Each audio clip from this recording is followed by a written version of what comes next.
Good morning, friends. Good morning, friends. I am JK Maurya. Welcome to all of you on our online platform Lord Buddha Institute. तो let's start today's class. तो दोस्तों आज हम पढ़ने वाले हैं भारतीय संविधान का निर्माण एवं इसकी प्रमुख विशेषताएं। ठीक है, the making of the Indian constitution and it's salient features. तो चलिए देखते हैं इसमें क्या क्या चीज़ें आज हम पढ़ने वाले हैं। तो सबसे पहले तो हम पृष्ठभूमि पढ़ेंगे, बैकग्राउंड पढ़ेंगे कि हमारा जो भारतीय संविधान है वो कैसे बना। ठीक है, संविधान सभा का गठन कैसे हुआ या क्या चीज़ें हैं, संविधान सभा की कार्यविधि, उद्देश्य, प्रस्ताव, भारतीय स्वतंत्रता अधिनियम 1947 द्वारा हुए परिवर्तन, संविधान सभा द्वारा किए गए अन्य कार्य, संविधान सभा की संविधान निर्माण से संबंधित कार्य समितियां, बड़ी समितियां, छोटी समितियां, इन सब से क्वेश्चन बहुत इंपॉर्टेंट हैं जो पूछे जाते हैं सभी एग्जाम्स में। संविधान सभा के वाचन, प्रथम वाचन, द्वितीय वाचन, तृतीय वाचन, संविधान की विशेषताएं, और हम कुछ इससे क्वेश्चन की प्रैक्टिस भी करने वाले हैं। तो चलिए स्टार्ट करते हैं। तो सबसे पहले हम बैकग्राउंड देख लेते हैं जो हमारा संविधान बना है उसका। तो भारत में संविधान सभा के गठन का विचार सर्वप्रथम 1934 में वामपंथी नेता एम.एन. राय द्वारा रखा गया था।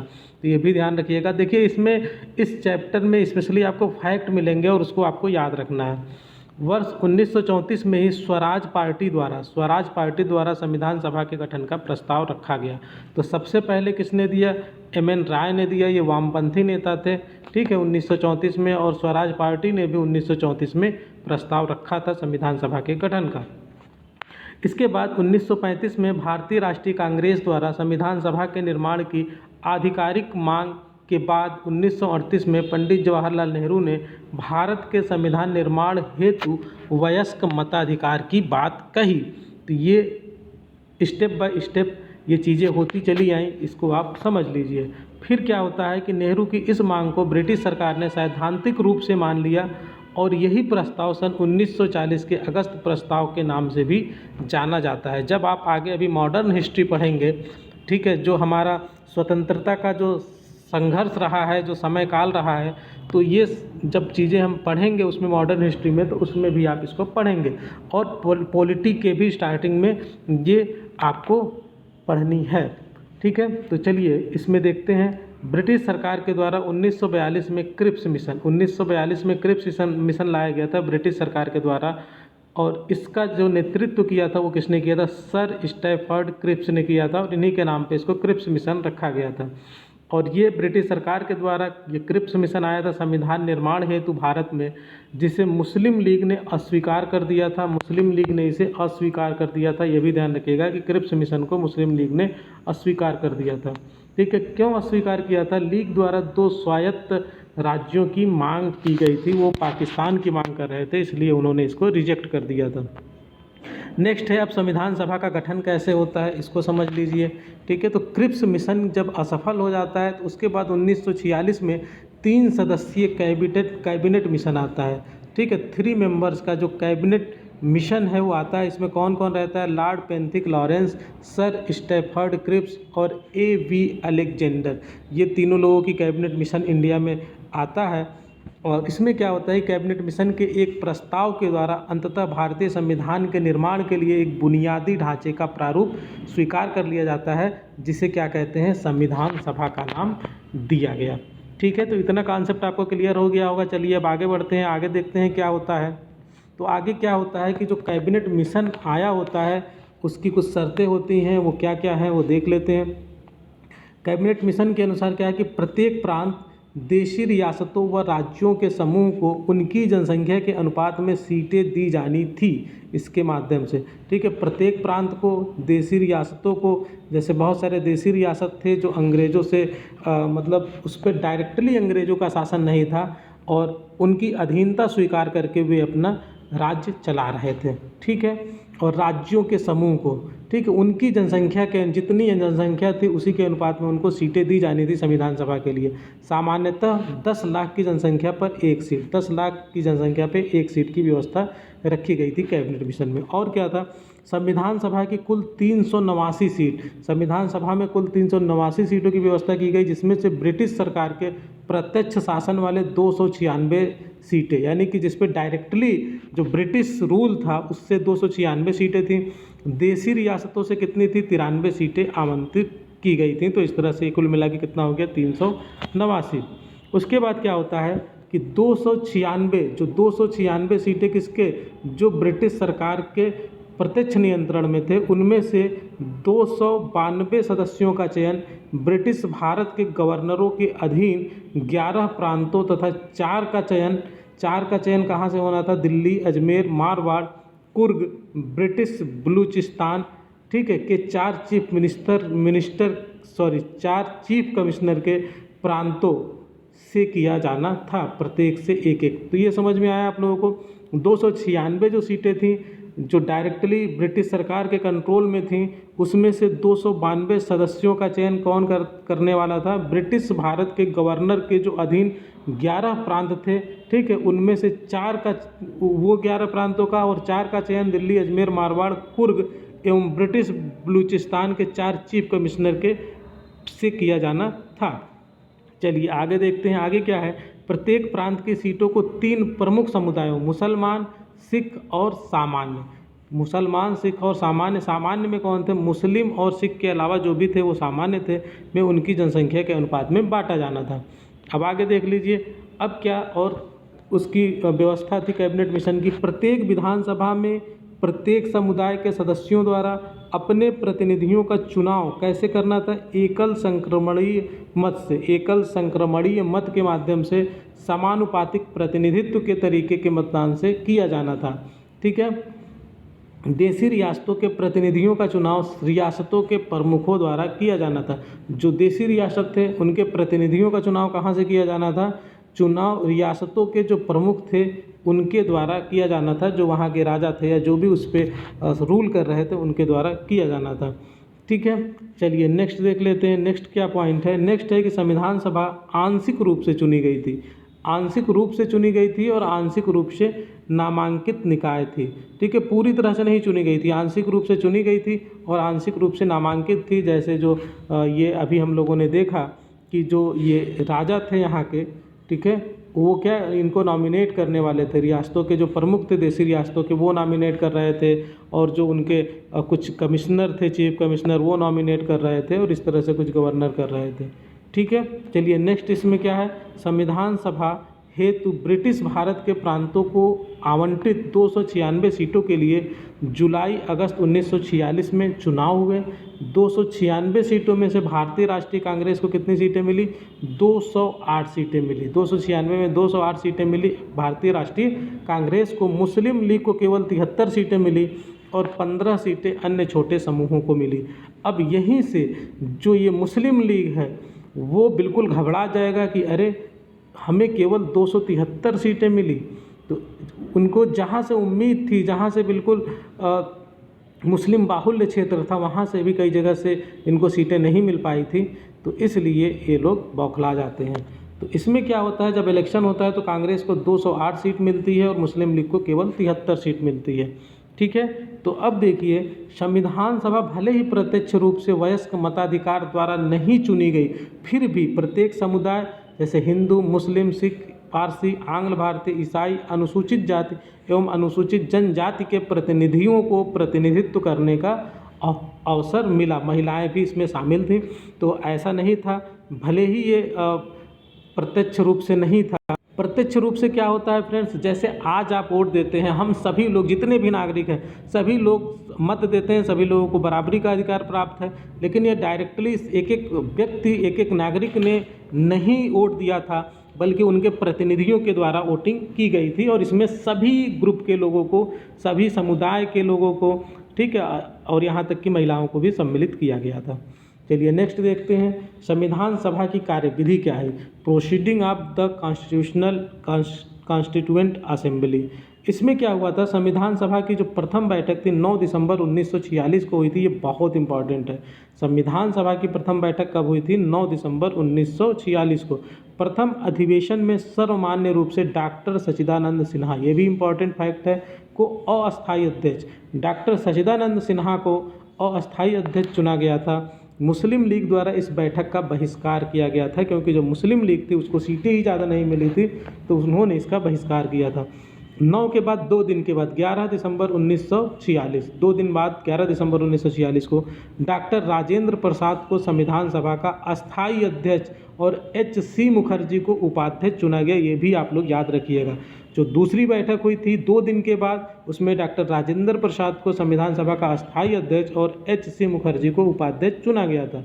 Sir B.N. राव को संवैधानिक सलाहकार के रूप में नियुक्त किया गया। ये सारे फैक्ट्स इंपॉर्टेंट हैं, इन सबसे क्वेश्चन बन सकते हैं और पूछे भी जाते हैं। अब देखते हैं ऑब्जेक्टिव रिजोल्यूशन, उद्देश्य प्रस्ताव। ठीक है, तो इसमें क्या है कि 13 दिसंबर 1946 को ये डेट भी इम्पॉर्टेंट है, 13 दिसंबर 1946 को संविधान सभा में जवाहरलाल नेहरू द्वारा उद्देश्य प्रस्ताव प्रस्तुत किया गया। यह भारत में हुए राष्ट्रीय आंदोलनों के प्रमुख मुद्दों के उचित सारांश के रूप में था। ठीक है, कि जितने आंदोलन हुए थे, जो हमारा उद्देश्य था, ठीक है, उन्हीं सब चीज़ों को का एक कह सकते हैं कि क्रक्स था इसमें, और उसी का सारांश के रूप में था। साथ ही इसमें संवैधानिक संरचना के ढांचे एवं मूल दर्शन की स्पष्ट झलक थी कि हमारा जो संवैधानिक संरचना होगा वो किस तरह का होगा, मतलब एक ढांचा तैयार हो गया था, ढांचे की मूल जो दर्शन थी इसमें उसकी स्पष्ट झलक थी। और इसमें सम्मिलित कुछ बातें हैं वो हम देख लेते हैं, लेकिन उससे पहले जो संविधान सभा के जो फैक्ट है जो मैंने अभी बताया, इसको याद कर लीजिए। अस्थायी अध्यक्ष कौन थे? डॉक्टर राजेंद्र प्रसाद। ये कब बने थे? 11 दिसंबर 1946 को। और अस्थायी अध्यक्ष कौन थे? डॉक्टर सच्चिदानंद सिन्हा, जो 2 दिन पहले यानी 9 दिसंबर 1946 को बनाए गए थे। उपाध्यक्ष कौन थे? H.C. मुखर्जी। संवैधानिक सलाहकार B.N. राव। इसी तरह से आप लोग शार्ट नोट्स बना लिया करें, जो चीज़ें आपको याद रखनी है। चलिए देखते हैं। अब इसमें हमको क्या देखना है कि उद्देश्य प्रस्ताव में क्या क्या चीज़ें थी। तो पहले देख लीजिए इसको। भारत एक संपूर्ण संपन्न गणराज्य होगा जो अपना संविधान स्वयं घोषित करेगा। ठीक है, भारतीय संघ में ऐसे सभी क्षेत्र शामिल होंगे जो उस समय ब्रिटिश भारत में हैं, या देशी रियासतों में, या दोनों से बाहर ऐसे क्षेत्र हैं जो संप्रभुता संपन्न भारत में शामिल होना चाहते हैं। ये हमारा उद्देश्य था या ढांचा था। ठीक है, और यही जाके लास्ट बाद में क्या बन जाता है? प्रिएम्बल हमारे संविधान का बन जाता है, प्रस्तावना बन जाती है। तो इसमें और क्या चीज़ें थी? भारत के नागरिकों को सामाजिक, आर्थिक और राजनीतिक न्याय, पद, अवसर, कानूनों की समानता, विधि के समता जिसे कह सकते हैं, विचार एवं अभिव्यक्ति, विश्वास, भ्रमण, संगठन बनाने आदि की स्वतंत्रता होगी तथा लोक नैतिकता की स्थापना सुनिश्चित की जाएगी।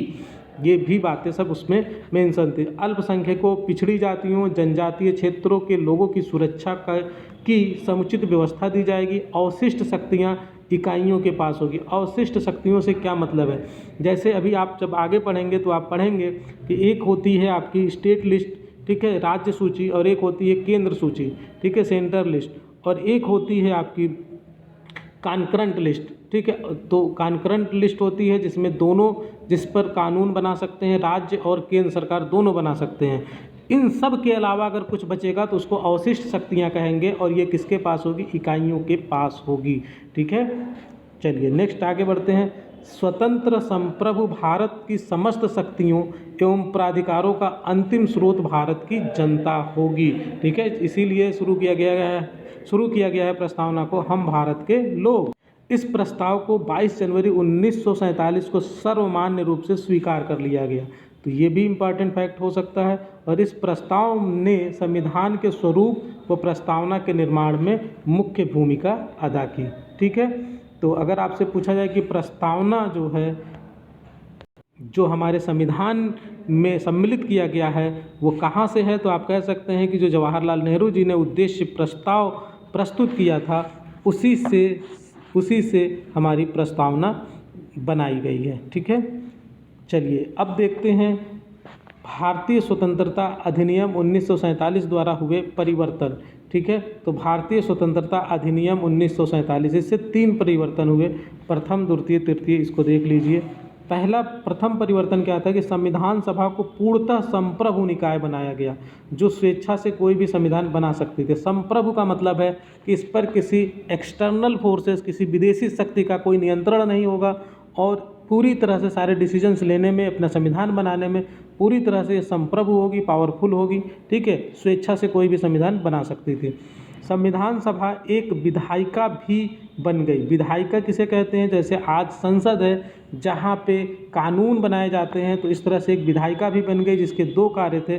पहला कार्य संविधान का निर्माण करना और दूसरा कार्य का था देश के लिए विधि का निर्माण करना, क्योंकि अभी हम स्वतंत्र हुए थे और हमें अपने देश का शासन भी चलाना था। तो इसलिए जब तक संविधान बनता, क्योंकि संविधान बनने में समय लगना था, जो 2 वर्ष 11 महीने 18 दिन में बना था, तब तक हमारे देश का जो विधि है वो किस विधि से काम करेगी ये भी उसमें होता था। तो पहला कार्य था संविधान का निर्माण करना, दूसरा कार्य था देश के लिए विधि का निर्माण करना।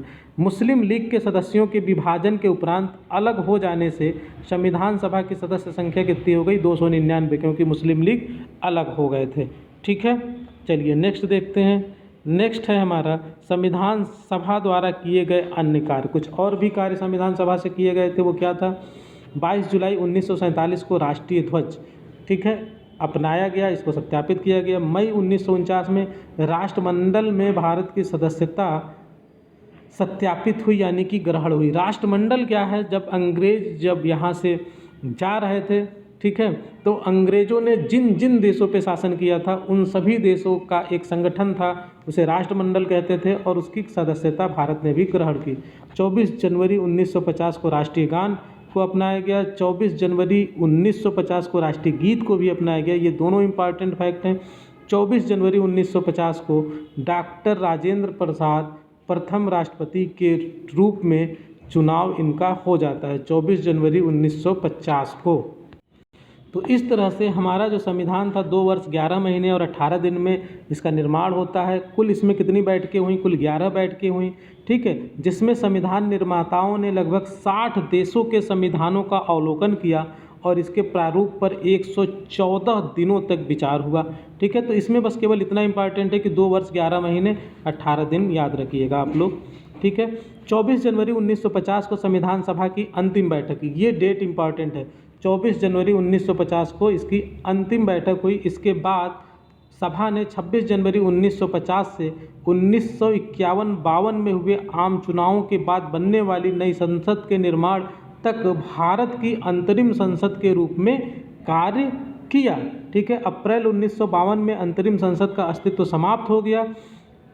पहली निर्वाचित संसद दोनों सदनों के साथ मई 1952 में अस्तित्व में आई।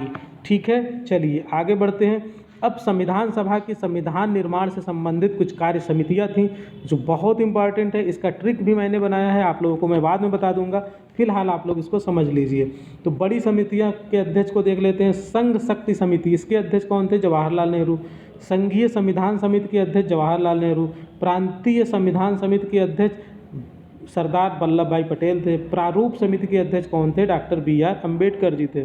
ठीक है, और कुछ समितियां हैं, इनके अध्यक्ष को देख लेते हैं। मूल अधिकारों एवं अल्पसंख्यकों संबंधी परामर्श समिति के अध्यक्ष कौन थे? सरदार वल्लभ भाई पटेल।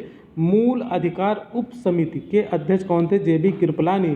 अल्पसंख्यक उप समिति के अध्यक्ष HC मुखर्जी थे। प्रक्रिया नियम समिति के अध्यक्ष डॉक्टर राजेंद्र प्रसाद। राज्यों के लिए जो समिति थी, ठीक है, राज्यों से समझौता करने वाली, उसके जवाहरलाल नेहरू थे। संचालन समिति के अध्यक्ष कौन थे? डॉक्टर राजेंद्र प्रसाद थे। तो ये सारी समितियों के अध्यक्ष बहुत इंपॉर्टेंट हैं। कुछ छोटी समितियां भी थी, उसके अध्यक्ष देख लीजिए। संविधान सभा के कार्यों संबंधी समिति GV मावलंकर। कार्य संचालन समिति के अध्यक्ष डॉक्टर KM मुंशी। सदन समिति के अध्यक्ष पट्टाभी सीतारमैया। और राष्ट्र ध्वज संबंधी तदर्थ जो समिति थी, ठीक है, उसके अध्यक्ष थे डॉक्टर राजेंद्र प्रसाद। तो ये समितियां थी, कमेटी थी जो बहुत इंपॉर्टेंट थी। प्रारूप समिति देख लीजिए, ड्राफ्टिंग कमेटी, इसके बारे में BR अम्बेडकर की अध्यक्षता में गठित प्रारूप समिति संविधान सभा की सबसे विशिष्ट समितियों में शामिल थी।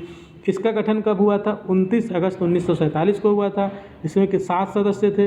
इनकी प्रमुख जिम्मेदारी थी संविधान सभा का प्रारूप निर्धारित करना था। तो प्रारूप समिति के अध्यक्ष कौन थे? Doctor BR Ambedkar. संविधान सभा में डॉक्टर अम्बेडकर का निर्वाचन बंगाल प्रांत से हुआ था, लेकिन जब विभाजन हो जाता है भारत और पाकिस्तान का, तो बंगाल जो प्रांत है वो पाकिस्तान में चला जाता है। ठीक है, वो जो पूर्वी पाकिस्तान हो जाता है उस समय, जो आज की डेट में क्या है बांग्लादेश हो गया है। तो इसलिए डॉक्टर अंबेडकर का पुनः निर्वाचन कहाँ से हुआ? बम्बई से हुआ। प्रारूप समिति के सदस्य कौन कौन से हैं थे? इसको इम्पॉर्टेंट है बहुत, इसको ध्यान रखिए। Members of drafting committee. तो प्रारूप समिति के सदस्य कौन कौन हैं? Doctor B.R. अम्बेडकर अध्यक्ष थे, N. गोपाल स्वामी आयंगर, अल्लादी कृष्ण स्वामी अय्यर, ये सब मेंबर हैं। Doctor K.M. मुंशी इसके मेंबर हैं। सैयद मोहम्मद सादुल्ला ये भी इसके मेंबर थे। N. माधव राव, इन्होंने B.L. मित्र की जगह ली क्योंकि उन्होंने स्वास्थ्य के कारणों से त्यागपत्र दे दिया था। ठीक है। और सेवंथ कौन है? T.T. कृष्णमाचारी। 1948 में D.P. खेतान की मृत्यु जब हो जाती है तब इनको सदस्य बनाया जाता है। चलिए नेक्स्ट देख लेते हैं। नेक्स्ट क्या है? अब कुछ नोट करने वाली कुछ इंपॉर्टेंट पॉइंट है, इसको आप ध्यान रखें। तृतीय वाचन के दौरान ही अंबेडकर द्वारा प्रस्तुत the constitution as settled by the assembly be passed प्रस्ताव पारित किया गया। इस प्रस्ताव को 26 नवंबर 1949 को पारित किया गया। 26 नवंबर 1949 को अपनाए गए संविधान में प्रस्तावना 395 अनुच्छेद, 22 भाग और 8 अनुसूचियाँ थी। यानी कि जो मूल संविधान था उसमें 395 अनुच्छेद, 22 भाग और 8 अनुसूचियाँ थी। प्रस्तावना को पूर्ण संविधान लागू होने के पश्चात लागू किया गया। कब से? 26 जनवरी 1950 से। ठीक है। भारत के संविधान के पिता, ठीक है, भारत के संविधान के पिता आधुनिक मनु की संज्ञा किसे दी गई है? Doctor B.R. अम्बेडकर को दी जाती है। और यही कारण है कि जो डॉक्टर B.R. अम्बेडकर हैं इन्हीं को जनक कहा जाता है भारतीय संविधान का। ठीक है। चलिए आगे देखते हैं। नेक्स्ट क्या है? संविधान सभा के वाचन जो है इसको ध्यान रखें। प्रथम वाचन हुआ था 4 नवंबर 1948 से 9 नवंबर 1948 तक, 5 दिनों का था। द्वितीय वाचन 15 नवंबर 1948 से 17 अक्टूबर 1949 तक हुआ था। और जो तीसरा वाचन था, तृतीय वाचन, 14 नवंबर 1949 से 26 नवंबर 1949 तक हुआ था। तो ये तीनों वाचन हैं, ये इम्पॉर्टेंट बहुत ज़्यादा नहीं है लेकिन आप इसको ध्यान रखें। संविधान की विशेषताएं देख लीजिए। भारतीय संविधान की प्रमुख विशेषता क्या है? देखिए, संविधान की विशेषता जानना बहुत ज़रूरी है, क्योंकि जब तक आप संविधान की विशेषता नहीं समझेंगे तब तक आप आगे इसमें जो कॉन्सेप्ट है उसको नहीं समझ पाएंगे। ठीक है। तो पहले देख लीजिए संविधान की विशेषता क्या है। जो हमारा संविधान है लॉन्गेस्ट रिटेन कॉन्स्टिट्यूशन है, सबसे लंबा संविधान है। ठीक है। भारत का संविधान सबसे पहले अगर रिटेन कॉन्स्टिट्यूशन की बात करें तो वो अमेरिका का था, लेकिन वो छोटा था। उसके कंपेयर में भारत का संविधान बहुत बड़ा है। क्यों बड़ा है? क्योंकि मूल संविधान में 395 अनुच्छेद, 22 भाग और 8 अनुसूचियाँ थी। ठीक है। इसको कितने भागों में विभाजित किया गया था? 22 भागों में जब संविधान बना था। और बाद में क्या हुआ, अब तक इसमें कुछ चीज़ें और जोड़ी गई हैं, जैसे भाग 4 का जोड़ दिया गया। मूल कर्तव्य 42वें संविधान संशोधन 1976 द्वारा, 14 का जोड़ा गया अधिकरण 42वें संविधान संशोधन 1976 द्वारा, 9 को जोड़ा गया नगर पालिका 74वें संविधान संशोधन 1992 द्वारा, 9 ख सहकारी समितियां, ठीक है, 97वें संविधान संशोधन अधिनियम 2011 के द्वारा जोड़ा गया। और जबकि जो भाग 7 था पहली अनुसूची के भाग ख के राज्य, इसको जो है इसमें से हटा दिया गया, निश्चित कर दिया गया। कब किया गया?